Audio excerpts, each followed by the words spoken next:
शाला जागते रहो। ओयायू गोजिमाजू कोनिचिवा कोन बाबा ओयायू गोजिमाजू हाजिमिस्ती कोनचावा ओगेंकी देसुका लाई हई अरगातू। देखी है सारी दुनिया जापान जापान जापान। अब जापान देखोगे जापान ना देखने की चीज़ है ना, समझ जापान रियलाइज़ करने की चीज़, अटेन करने की। जापान को आप प्राप्त होते हो यार। मैं ऐसे नहीं बोल रहा हूँ, इसके पीछे रीजंस है, मैं आपको बताऊंगा क्यों। Japan love in Tokyo origami ikebana ikigai kimono छत पे सुखाई। मतलब जापान यार, जापान मतलब हाँ, मुझे जापान से थोड़ा प्यार हो गया और 4-5 दिन से I am in love with Japan. And it all started जब मैं यूट्यूब के रास्ते पहुंचा जापान। वो नहीं, वो 4K वाले वीडियोस होते हैं जिसके अंदर एक बंदा कैमरा लेता और चलता जाता गलियों से चलता जाता है। तकियामा इके मैं इसातो सियागा, मतलब रेसिडेंशियल जो घर होते हैं उनके बीच में से निकल के जा रहा है बंदा। तो ऐसे नहीं होता। वो मम्मी कहती है अरे यार तू पूरे दिन घर में बैठा, थोड़ा बाहर जा, थोड़ा हवा खा के यार, क्या पूरे दिन आलसी तेरे घर में। हाँ माँ। और तुम्हारे अंदर से एकदम से वो जापानी बाहर निकलता। तुम हाथ में रिमोट लेते हो, टीवी चलाते हो और जापान की गली में पहुंच जाते हो। चलने के लिए तुमने एक बंदा रखा हुआ है और घरों में झांकना तो तुम्हारा फर्स्ट टाइम है ही। तो चलो फिर आज जापान। आप अपने घर के कंफर्ट में बैठे हो अपने सोफे पे और एसी वेसी के कंफर्ट में आप बैठे हो, सामने टीवी है, तो आप क्या करोगे? एक इंडियन क्या करेगा? Give it a shot. Indian judgment pass करेगा। सबसे पहला ऑब्जर्वेशन था मेरा कि जापान की जो कारें होती है वो होती है आगे से चपटी। तो यार मतलब अब्रप्टली चपटी होती है। आप विश्वास नहीं करोगे, मतलब ऐसा लगेगा कि यार मतलब ज़बरदस्ती चपटा किया गया। मतलब जो बोनेट है वो अपनी मस्ती में मदमस्त निकला ही था कि आज तो मैं रोल्स रॉयस की तरफ पट करके उसको चपटा कर दिया एकदम से। We should never make fun of physical features. नहीं, कभी भी नहीं। मैं जापानी को एक बार कर लेता हूँ, ठीक है। और मैंने रियलाइज़ किया यही तो टेक्नोलॉजी से भगवान ने जापानियों को भी बनाया। मतलब उनकी नाक में निकली थी घर की शान इज्जत रखूंगी और मतलब ऐसे मदमस्त होकर निकलूंगी लंबी और पट करके सुपड़ने की जगह चपंडी बन गए वो लोग। तो ये चीज़ जो मैंने रियलाइज़ करी तो मैंने पहला जजमेंट पास किया कि दे आर सेल्फ ऑब्सेस्ड। मतलब जैसे वो खुद दिखते हैं वैसे उनको पूरी दुनिया चाहिए। और उसके बाद प्रूफ भी था, क्योंकि उसके बाद मैंने उनके घरों को भी ऑब्जर्व किया तो मैंने रियलाइज़ किया कि उनके घर भी हैं वो बड़े डब्बे जैसे हैं, मतलब आगे से चपटे। तो शुरू में मुझे बड़ा मज़ा आ रहा था इस तरीके से जज करके मैं जापानियों का कैरेक्टर स्केच बना रहा था। लेकिन हुआ क्या, जब मैंने एक 15 मिनट 10 मिनट जब वीडियो लगातार देखा तो मुझे एक अजीब सा सफोकेशन होने लग गया। यार मैं डर गया, मतलब ये सफोकेशन क्यों हो रहा है मतलब वीडियो देख के। मैंने रियलाइज़ किया अरे ये पेड़ तो अभी निकला है ना, अरे ये रोड तो अभी देखी थी मैंने यार, मतलब ये घर तो वही है। मतलब एक ही जगह घुमा रहे हैं। दिल्ली के ऑटो वाले कर रहे हैं, इधर भी यही चल रहा है क्या? मतलब ये क्या मजाक है? मतलब जापान इंडिया सब मतलब इंडो जापानी भाई एक ही गली में गाड़ी घुमाई। मतलब उसके थोड़ी देर बाद जब मैंने कंटिन्यूसली वीडियोस को देखा सबूत वाले जज से, जब मैं मॉनेस्ट्री वाले रियलाइजेशन में पहुंचा तो मेरे को रियलाइज़ हुआ कि नहीं, यहाँ पे मुझे सफोकेशन इसलिए हो रहा है क्योंकि यहाँ पे एक पैटर्न है। हर चीज़ में एक पैटर्न है। मतलब हर 2 सफ़ेद घर के बाद एक डार्क सा घर आ रहा है, उसके बाद फिर एक लाइन है जिसको क्रॉस कभी घर नहीं कर रहा।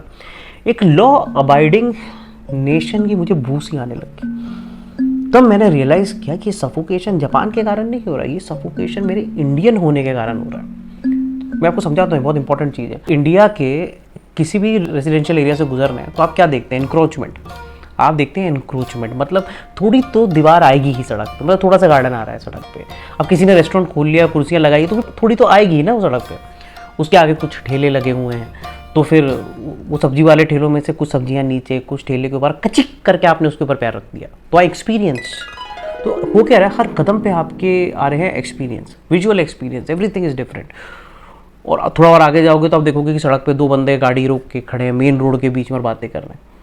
और ये एक्चुअली मेरे साथ हुआ है 2 दिन पहले। मतलब 2 बंदे सड़क के बीच में मगन है, मतलब फुल इन्वॉल्व बात है। अरे भाई क्या बात कर, तू हाथ दे यार, पै पीछे लोग हॉर्न बजा रहे, मैं भी बजा रहा हूँ। 30 सेकंड लगातार हॉर्न बजाया होगा तो भाई ने स्लो मोशन में पीछे की तरफ देखा। यार मतलब कि सड़क पे खड़ी नहीं करूंगा तो क्या किसी की छत पे खड़ी करूंगा यार, क्या बात कर रहे हो। समझते नहीं है लोग। मतलब कल को किसी की छत पे भी खड़ा करेगा तो बोलेगा तो क्या छत पे खड़ी करी है भाई, मैं किसी के बेडरूम में थोड़ा ना खड़ी करी है। और किसी के बेडरूम पे भी खड़ी करेगा तो बोलता है तो बेड पे थोड़ा ना खड़ी करी है, बेड की साइड में खड़ी, तुम करो ना अपने बेड पे करना। तो क्या हो गया, थोड़ी सी ड्राइंग रूम छोड़ के मैं अंदर लिया गाड़ी, मतलब क्या। पता है ये जो सेल्फ राइटियसनेस है ना हमारी सोसाइटी का, कि हम तो गलत हो ही नहीं जा रहे। भाई मैं गलत कैसे हो सकता हूँ मेरे भाई, भाई मैं गलत नहीं हो सकता भाई, मैं तो वो हूँ जो दूसरों को बताता है कि तेरी गलती क्या है भाई। तो ये जो सोसाइटी जो होती है ना, वो एक इंडिविजुअल का आईना होती है हर कंट्री में। और हमारे देश में क्या, सोसाइटी के हाथ में आईना है और जिसको दिखा रही उसके हाथ में भी आईना है। वो पहले सोसाइटी को दे रहा है, पहले तू देख तू कैसा, तू देख, अरे तू मेरी छोड़, पहले तू अपनी देख। तो हमारी ये जो चीज़ है ना, ये डेफिशिएंसी है जापान में। यहाँ पे एक मेजर डिविएशन है, ये जापान की डेफिशिएंसी है। तो ये जो है कि हमारे यहाँ पे हमारे रेजिडेंशियल एरिया में कोई पैटर्न नहीं है। तो no pattern is the only pattern that exist in India. मतलब मेरी नज़र से बड़े क्या नज़ारे, हर कदम पे बदलता है संसार। रूल का तो ये है भाई साहब, मेरे पापा है थानेदार। मतलब ये है हमारे यहाँ का जो क्या कहते हैं मेन फंडा। तो ये एक बेसिक डिफरेंस है। अपना लास्ट सेगमेंट है, इसमें मैं डिफाइन करूँगा विद अ सिंपल एग्जाम्पल कि जापान क्या है और इंडिया क्या है। तो ये ऐसा है कि हमारे जो इंडिया का जो लोकल कल्चर है, नुक्कड़ में गोला बना के हम जो कॉन्स्टिट्यूशन के पेज फाड़ते हैं वहाँ पे, कि अरे भाई यार ये तो गंदगी सबसे पहले खत्म होनी चाहिए यार। मैं तो क्या कह रहा हूँ कि यार बिना टेस्ट पास की तो मिनिस्टर नहीं बनना चाहिए भाई, हाँ ये सबसे पहले बंद कराओ। और मैं क्या बोल रहा हूँ भाई, जो ठूक है ना साला उसको सबसे पहले जेल कराओ तुम, मैं सही कह रहा हूँ, जेल कराओ उसको। तो ये जितने भी लोग नुक्कड़ में खड़े हैं ना, और ये जितने अमेंडमेंट्स करते हैं, वो सारे अमेंडमेंट्स करने के बाद जो नया कॉन्स्टिट्यूशन बनता है वो है जापान। और जब ये कॉन्स्टिट्यूशन लागू हो जाता है और उसके बाद जितने लोग लाइन से आत्महत्या करते हैं तो वो सब है इंडियन। हेंस कहने का मतलब ये है, जो हमारे दिल में बसा है वो है जापान, और जो हमारे बस में है वो है इंडियननेस। तो कहने का मतलब ये कि हम सब कहीं ना कहीं जापानियों की तरह जीना चाहते हैं, लेकिन हम खुश तो इंडियन। तो ये है मोटा मोटा सब कुछ। तो ये हमारा फर्स्ट एपिसोड है जापान के ऊपर। इसके बाद हम डिटेल में घुसेंगे, मतलब डिटेल में इतना घुसेंगे कि मतलब थक जाएंगे हम, क्योंकि मैं तो उनकी लाइफ देखकर ही थक गया था। जापान को एक इंडियन की नज़र से समझने की कोशिश कर रहे हैं हम यहाँ पे, जो बहुत इम्पॉर्टेंट है। Thank you so much for watching the content. और if you really liked it, मतलब मैं अगर आपके चेहरे पे एक मुस्कान ला पाए, तो please do like, share and even subscribe if you have not done till now, because ये मुझे रियल में इंस्पायर करेगा। Thank you so much. It's Pradeep.